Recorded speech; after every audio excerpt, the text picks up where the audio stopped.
네, 안녕하세요. 푸릇푸릇한 그린 인터뷰에 오신 여러분을 환영합니다.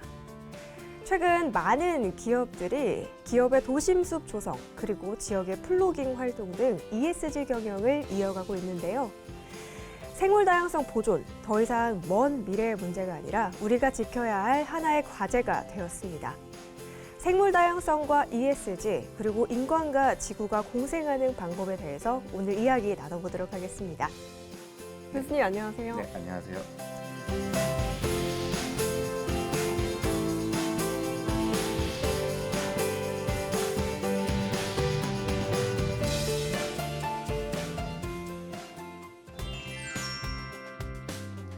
MGTV 시청자 여러분 안녕하세요. 반갑습니다. 삼육대학교 김동관입니다. 오늘은 생물 다양성과 생물 다양성의 가치에 대해서 말씀드리도록 하겠습니다. 생물 다양성은 육상, 해상, 그 밖의 수생태계와 이들 생태계가 혼합돼 복합 생태계 등 모든 분야의 생물체 간의 변이성으로 정의가 됩니다. 다시 말해 생물 다양성이란 지구상의 생물종의 다양성, 생물이 서식하는 생태계의 다양성, 생물이 지닌 유전자의 다양성을 총체적으로 지칭하는 말입니다. 그렇다면 지구상에는 얼마나 많은 생물이 살고 있을까요? 최근 국가생물 다양성 통계 자료집에 따르면 전 세계에 기록된 생물 종수는 약 200만 종으로 알려져 있으며 국내에는 약 6만 종이 기록되어 있습니다. 이는 단순히 밝혀진 종만 집계한 통계로서 훨씬 많은 생물이 전 세계적으로 있다고 할 수 있습니다. 국가생물 다양성 통계 연구가 시작된 2013년도에는 국내 기록 종수는 약 4만 종이었으며 최근 6만 종이 집계가 되어 10년 사이에 약 2만 종 정도가 국내에서 추가적으로 밝혀졌습니다. 그렇다면 반대로 얼마나 많은 종들이 사라지고 있을까요? 일부 연구에서는 전 세계의 생물이 하루에 약 150종씩 사라지고 있다는 보고가 있습니다. 국내의 경우 최근 10년 사이에 약 2만 종의 미기록종 및 신종을 추가하여 약 6만 종이 있는 것으로 알려졌지만 멸종 위기종의 경우 1989년 92종이었던 반면 최근 2022년 12월 개정 고시된 국내 멸종위기 야생생물은 총 282종으로 약 3배 이상 늘어난 것을 알 수가 있습니다. 단순히 숫자로만 보면 전체적인 종수는 늘어나는 것처럼 보이지만 여기에는 우리가 밝혀내지도 못하고 사라지는 종이 더 많다는 것을 반드시 인지해야 할 필요가 있습니다. 유엔 환경계획의 보고서에 따르면 현재 지구상의 총 생물종은 약 3천만 종으로 추정이 되고 있으나 산업 발전에 따른 환경 오염 및 서식처 파괴와 인구 증가 등으로 인한 자원의 무분별한 사용 등으로 매년 약 5천 종의 생물이 멸종되고 있다고 보고하고 있습니다. 이러한 생물종의 감소는 이용 가능한 생물 자원의 감소뿐만 아니라 생태계 균형을 무너뜨려 생태계의 파괴를 가속화하고 있는 실정입니다.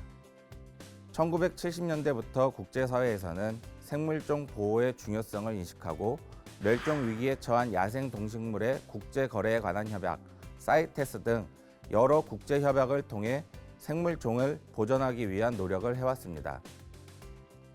그럼에도 불구하고 1980년대 중반 들어 열대림을 보유하고 있는 개발도상 국가에서 경제 개발을 이유로 다량의 산림이 훼손되기 시작하면서 생물종의 감소는 점점 가속화되고 있습니다. 이에 따라 1987년 6월 유엔 환경계획은 생물 다양성 보존에 관한 국제적 행동 계획을 수립하고 관련 전문가회의를 거쳐 생물 다양성 보호를 위한 국제 협약의 초안을 작성하게 됩니다. 여러 번의 회의 끝에 마침내 1992년 6월 유엔 환경개발회의에서 158개국 정부 대표가 서명함에 따라 생물 다양성 협약이 채택되게 되었으며 1993년 12월 29일부터 국제적으로 발효가 되었습니다. 국내의 경우 1994년 10월 3일에 가입하여 1995년 1월 1일부터 발효가 되었습니다. 이러한 생물 다양성 협약의 채택 배경에는 첫 번째로 지구 환경 문제에 대한 세계적인 인식이 확산된 결과로서 오존층 파괴, 기후 온난화, 개발에 따른 서식 환경의 악화 및 남획, 천적의 영향에 따른 생물종 및 생태계의 변화를 포함하고 있습니다. 두 번째로는 인간 이외의 생명에 대한 존엄성 인식입니다.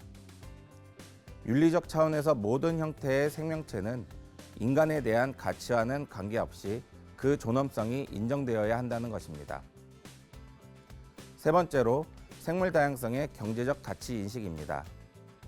생물 다양성이 생명공학의 기본이 되는 다양한 유전 자원의 원천이므로 한번 사라진 종은 다시 재생되지 않음을 알아야 합니다. 또한 생물은 자연계 물질 순환의 주요한 매개체가 되어 대기, 수질, 토양 등의 보존에 기여를 합니다. 네 번째로는 자국 소유 생물 자원에 대한 가치 인식입니다. 타국이 자국에서 생물 자원 채취 및 개발에 대한 대상 국가에 대한 적절한 비용을 지불하게 하는 것입니다.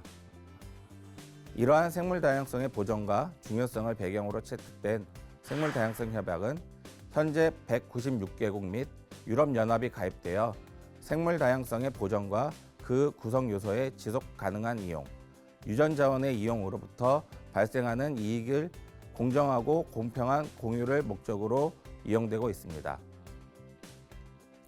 이에 따라 생물 다양성 협약은 매우 포괄적이고 인류 미래에 매우 중요한 문제를 다루고 있는 유일한 국제 협약이라는 점에서 국제법상 큰 이정표로 남아 있으며 기후변화에 관한 기본 협약, 사막화 방지 협약과 함께 유엔의 환경 관련 3대 협약으로 평가받고 있습니다. 그렇다면 생물 다양성은 어떠한 가치들을 가지고 있을까요? 생물 다양성의 가치는 매우 다양하고 중요한 측면을 가지고 있습니다. 이러한 생물 다양성의 가치는 생태적, 경제적, 문화적, 생태계 서비스적, 미래 가치의 측면에서 중요하다고 할 수 있습니다. 먼저 생태적 가치를 살펴보면 생물 다양성은 생태계의 안정성과 회복력을 높여줍니다. 다양한 생물종이 존재함으로써 생태계가 환경 변화나 스트레스에 더 잘 적응할 수 있게 됩니다. 예를 들어 다양한 식물종이 있는 숲은 병해충이나 기후변화에 더 강한 저항력을 보입니다. 두 번째로는 경제적 가치 측면에서 생물 다양성은 인류에게 식량, 의약품, 원자재 등 다양한 자원을 제공합니다. 전 세계 의약품의 약 40%가 자연에서 추출된 성분을 포함하고 있으며 농작물의 유전적 다양성은 식량 안보에 핵심적입니다. 세 번째 문화가치 측면에서는 많은 문화권에서 특정 동식물은 중요한 문화적, 종교적 의미를 지닙니다. 생물 다양성은 지역의 정체성과 전통을 형성하는 데 중요한 역할을 합니다. 네 번째 생태계 서비스 측면에서의 생물 다양성은 수분작용, 물 정화, 토양 형성, 기후 조절 등 필수적인 생태계 서비스를 제공합니다. 이러한 서비스들은 인간의 생존과 복지에 직접적으로 영향을 미칩니다. 마지막으로 미래 가치의 생물 다양성은 아직 발견되지 않은 생물종들이 미래의 의약품 개발이나 기술 혁신의 중요한 자원이 될 수 있다는 것입니다. 생물 다양성 보존은 미래 세대를 위한 투자라고 할 수 있습니다. 이러한 다양한 가치들은 서로 밀접하게 연결되어 있으며 생물 다양성의 감소는 이 모든 측면에서 심각한 영향을 미칠 수 있습니다. 따라서 생물 다양성 보존은 현재와 미래 세대를 위한 필수적인 과제라고 할 수 있습니다. 네, 안녕하십니까 교수님. 강연일 너무 잘 들었는데요. 강연에서 말씀해 주신 것처럼 이 생물을 하나하나 보호하는 것이 생물 다양성의 보존까지 이어지는 길이다. 이렇게 생각을 할 수 있었던 강연이었습니다. 생물 다양성, 최근에 많이 나오고 있는 단어 중 하나잖아요. 의미가 정확히 무엇일까요? 일단 생물 다양성이라는 것들은 이제 생물 종의 다양성을 얘기를 하기도 하고요. 네. 그 다음에 이런 여러 가지 이제 육상 생태계라든지 해양 생태계 이런 생태계의 다양성도 같이 얘기를 하기도 합니다. 그 밖에 이제 이런 생태계에 살아가고 있는 다양한 생물 종들의 유전적 다양성까지 포함을 하고 있습니다. 그렇기 때문에 생물 다양성이란 종의 다양성, 생태계 다양성, 그리고 유전적 다양성으로 총칭을 하기도 합니다. 생물 다양성만큼이나도 최근 나오고 있는 이슈 중에 하나가 이상 기온으로 인한 기온 변화 문제입니다. 네. 이러한 문제 때문에 벌어지는 생물 다양성 문제 어떤 게 있을까요? 보통 곤충들은 이제 식물이랑 같이 진화를 해왔거든요. 왜냐하면 전체 식물종의 약 80% 정도가 이제 그 화분 매개로 이루어지는 이제 수분 작용이 필요하게 됩니다. 그렇기 때문에 이제 식물하고 곤충은 뗄래야 뗄 수 없는 이제 그런 관계에 놓여 있고요. 아무래도 이런 이상 기온들에 의해서 갑자기 이른 봄에 이제 온도가 올라가면 네.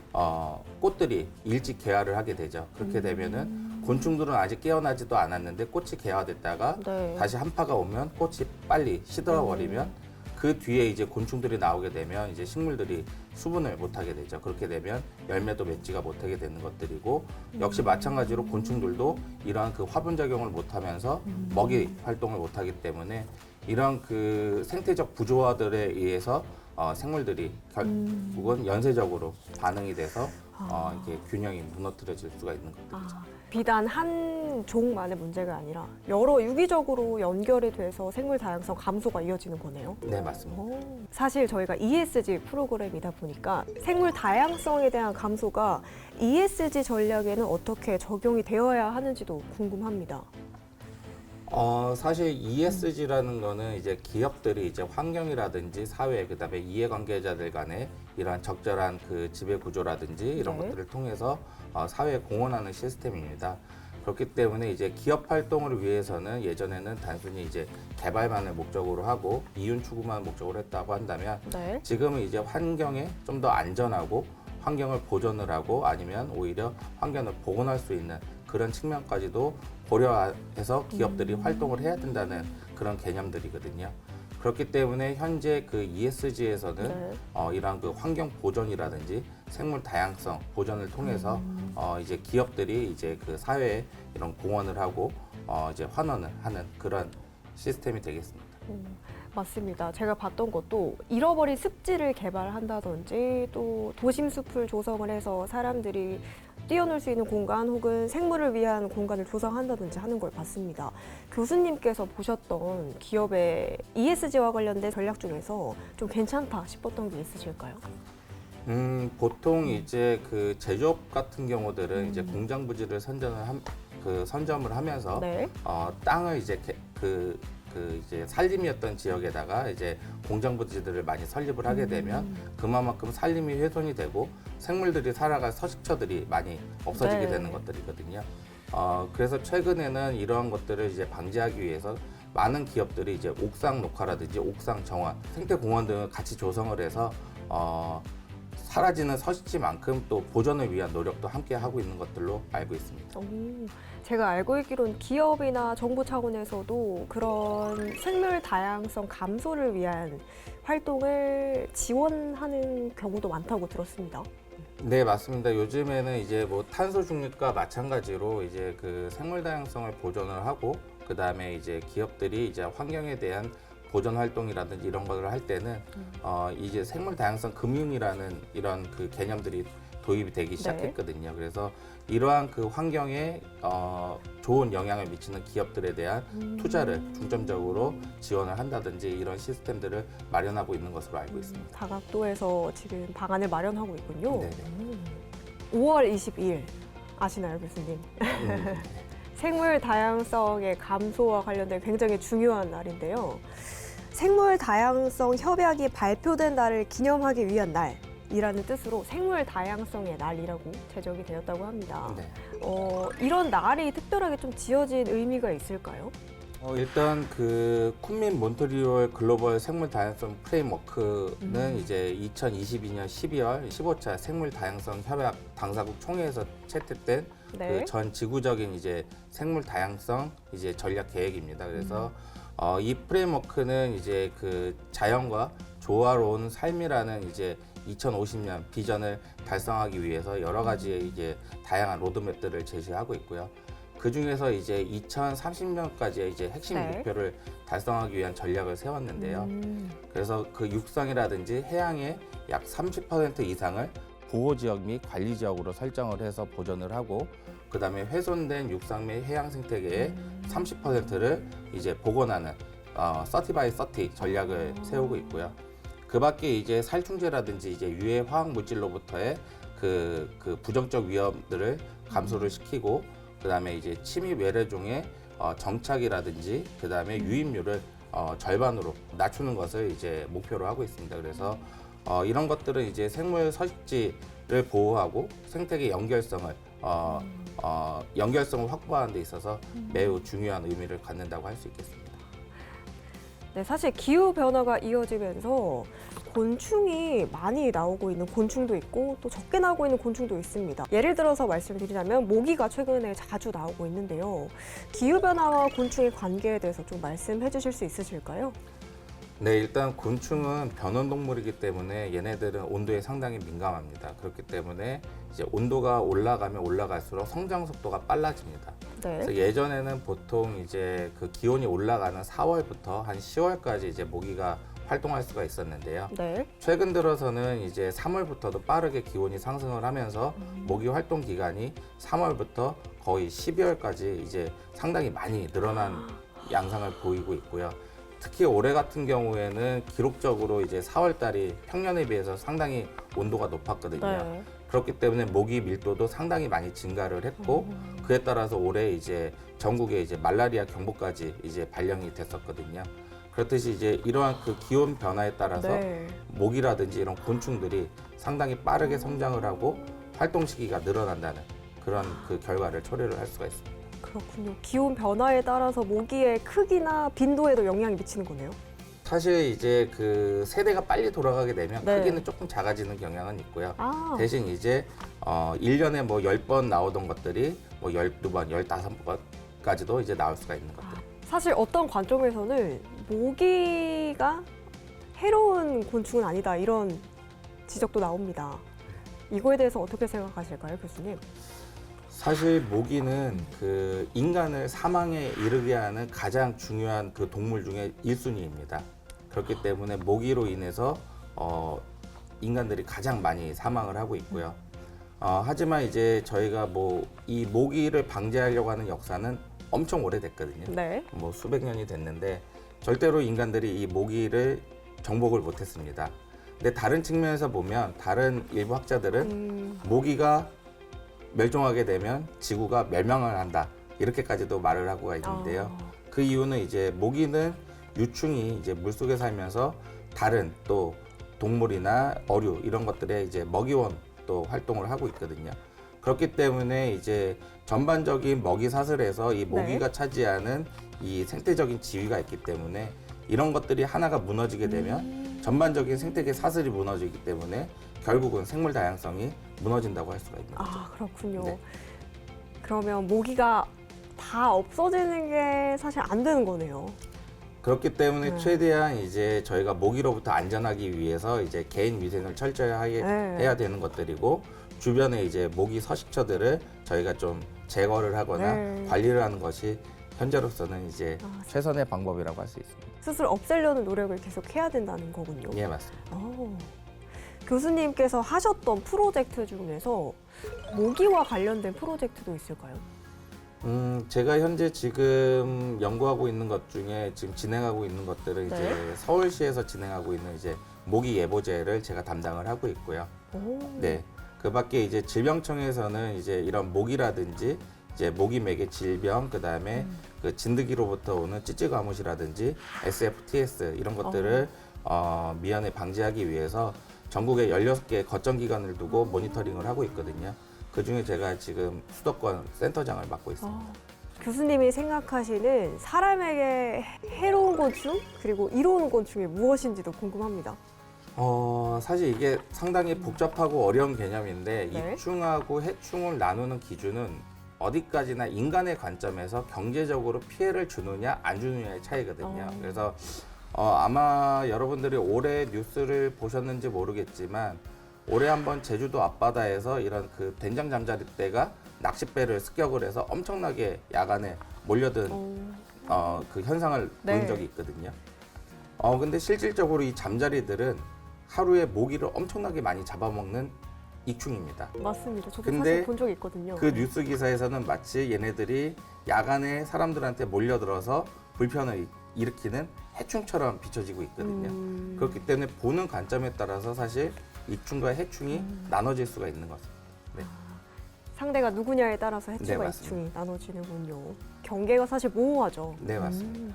네, 답변 감사합니다, 교수님. 네. 생물 다양성을 지키기 위해서 뭐 정부든 기업에서든 굉장히 노력을 많이 하고 있는 것 같은데요. 그만큼 생물 다양성 감소가 좀 심각해지지 않았나 싶기도 합니다. 현재 생물 다양성 감소가 심각한 수준인가요? 사실 그 최근에 이제 이러한 기후 변화들로 인해서 점점 이제 그 한국은 이제 몬순 기후에 대해서 이제 아열대성 기후들로 바뀌어가고 있거든요.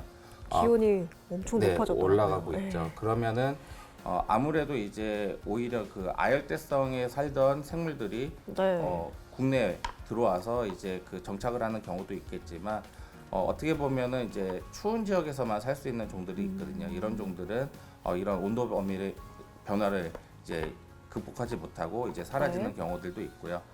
전반적으로 이러한 생태계들의 불균형은 결국은 이제 자연적으로 전반적인 생태계 붕괴를 야기할 수 있기 때문에 현재 지금 이러한 기후 온난화나 이상 기온들에 의해서 사라져가는 생물들을 저희가 정확하게 연구하고 적절히 보존 조치를 마련을 해야 된다고 생각하고 있습니다. 사실 생물 다양성을 지키기 위해서 우리가 해야 할 우선순위가 무엇인지도 참 궁금해지는데요. 저희가 뭐 일상 속에서 할 수 있는 실천이나 기업적인 측면에서 우선순위로 뭘 해야 될지도 궁금합니다. 일단 그 생물 다양성 감소 원인은 여러 가지가 있겠는데 그 중에 첫 번째가 이제 서식처 감소입니다. 그래서 이제 점점 이제 인간들의 활동 영역이 넓어지면서 네. 자연이나 산림들이 많이 훼손이 되고 있죠. 그래서 이런 자연이나 산림이 훼손이 되면 그만큼 그 안에서 살아가는 생물들이 서식처를 잃어가는 것들이거든요. 또한 두 번째로는 이제 자원의 과도한 채취라든지 남의 이용들에 의해서 생물들이 이용해야 될 자원들까지도 사람들이 이용하면서 이 생물들이 먹이 활동이라든 이런 것들이 상당히 부족하게 되면서 이런 생물들이 또 감소를 할 수가 있고요. 그 밖에는 이제 산업 발전이나 이런 그 제조업들이 발전하면서 많은 오염물질들이 환경으로 배출이 되고 있습니다. 네. 그래서 이런 환경 오염에 대해서도 많은 생물들이 감소를 하고 있고요. 그렇기 때문에 첫 번째로는 이제 서식지 보존, 서식지 보존이요. 네, 서식지 보존이 이 생물들이 살아갈 수 있는 서식처를 형성할 네. 수 있는 데 있어서 가장 중요하다고 할 수가 있겠고요. 그다음에 지금은 여러 개로 나눠져 있는 이 서식처들 간에 이 연결할 수 있는 생태 통로의 연결성이 네. 또 중요하다고 할 수가 있겠습니다. 그리고 비단 이제 이런 자연 생물들의 보존은 이제 저희 같은 전문가뿐만이 아니라 모든 시민들이 같이 참여를 해서 이런 생물들을 보존하고 관심 있게 좀 지켜볼 필요가 있다고 생각을 하고 있습니다. 네, 말씀 잘 들었습니다. 제가 봤던 기사 중에 생물이 매일 사라지는 생물의 종류가 70종이 넘는다라는 기사를 봤습니다. 굉장히 많은 종류의 식물이나 동식물들이 사라지고 있는 건데 앞선 종들을 좀 보존하거나 지키기 위해서는 교수님께서 따로 진행했던 프로젝트가 있으실까요? 일단 저 같은 경우는 크게 세 가지 측면에서 연구를 진행을 하고 있고요. 그래서 첫 번째는 이제 기후 변화에 따른 이제 생물 다양성 변화 연구를 하고 있고, 그 다음에 이제 멸종 위기종의 그 보존 및 그 보호 연구를 진행을 하고요. 마지막으로는 이런 그 위생 해충 같은 네. 그 해충으로부터의 안전할 수 있게 방제 연구를 하고 있는데요. 제가 하는 과제 중에 하나가 이제 그 제주도에서 그 네. 애기뿔 소똥구리라는 이제 멸종위기종 2급 야생생물이 있습니다. 그래서 그 종을 이제 그 건설로 인해서 서식지가 파괴가 되니까 네. 포획을 해서 이주를 하는 작업들을 하고 있는데요. 일단 제주도 같은 경우에는 이제 그 다양한 그 방목지가 존재하기 때문에 내륙보다는 아무래도 이제 애기뿔 소똥구리가 상당히 많이 서식을 하고 있는데 일부 사람들은 그렇기 때문에 제주도에서 왜 얘네들이 이렇게 많은데 멸종위기종이냐 이렇게도 얘기를 하시는데 네. 사실은 그게 아니라 얘네들은 전국적으로 보면은 내륙보다는 그 제주도에서만 집중되어 있는 경향들을 나타내고 있거든요. 네. 그렇기 때문에 거기서 사라지면은 전국적으로 사라질 수 있다 이렇게 판단을 하고 있어서 이런 종들의 보존이라든지 보호는 상당히 중요하다고 할 수 있습니다. 그렇군요. 특정 지역에만 사는 생물종도 지켜야 우리나라 전체 생물종을 지킬 수 있다라고 말씀해 주신 네, 거죠? 맞습니다. 저희가 생물 다양성을 보존하는 게 중요하다라는 것을 알겠는데 국내 산업에도 긍정적인 효과를 주는지도 궁금합니다. 예전에 한번 제가 연구하고 있는 이제 수소곤충 같은 경우에는 이제 줄날도래라고 해가지고 이제 물 속에 사는 이제 날도래 종류인데, 줄날로래요. 네네, 얘네들은 이제 그 바위 같은 데 붙어서 네. 이제 그물을 치고 살고 있거든요. 근데 얘네들은 나중에 되면은 이 그물들이 자연적으로 녹습니다. 그래서 네. 이러한 것들을 활용을 해서 이제 의료용 실로 개발하려고 하는 연구도 한번 진행된 적이 있었고요. 일반적으로 새로운 신약이라든지 이런 새로운 성분들은 네. 보통 이제 자연에서 많이 유래를 하고 그게 한 40% 정도가 됩니다. 그렇기 때문에 저희가 이런 생물종을 밝혀내고 거기서부터의 유용한 자원들을 저희가 탐색을 하고 뽑아낼 수가 있기 때문에 이런 생물종에 보존하고 그다음에 이러한 생물들이 멸종하지 않게 관리하는 것들은 상당히 중요하다고 할 수가 있겠습니다. 그러면은 기업 측에서도 사실 신경을 많이 쓰시긴 하시겠네요. 네, 맞습니다. 그렇기 때문에 이제 저희가 생물종이라는 것들을 이 네. 어떠한 종들이 어떠한 그 성분들을 갖고 있는지 아직 전부 다 밝혀내지는 못했거든요. 그렇기 때문에 저희가 이런 것들은 나중에 향후에 미래가치 자산에서는 네. 엄청나게 이제 그 저희가 경쟁력을 가질 수 있는 부분이라고 저희가 판단을 하고 있고요. 네. 맞습니다. 저희가 좀 마지막으로 여쭤보고 싶은 게 교수님이 생각하시는 ESG 무엇인지 궁금합니다. ESG란 뭐뭐다 이렇게 한 단어로 설명해 주신다면 어떻게 해주실 수 있으실까요?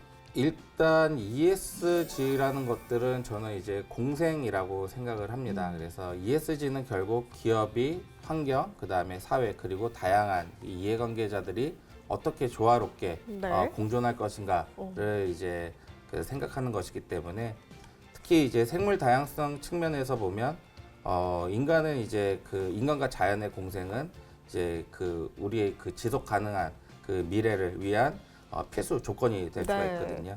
그렇기 때문에 이제 ESG는 이러한 그 공생의 가치를 기업 경영에 통합하여 실천하는 그 실천 전략이라고 저는 생각을 하고 있습니다. ESG란 공생이다라고 말씀해 주셨습니다.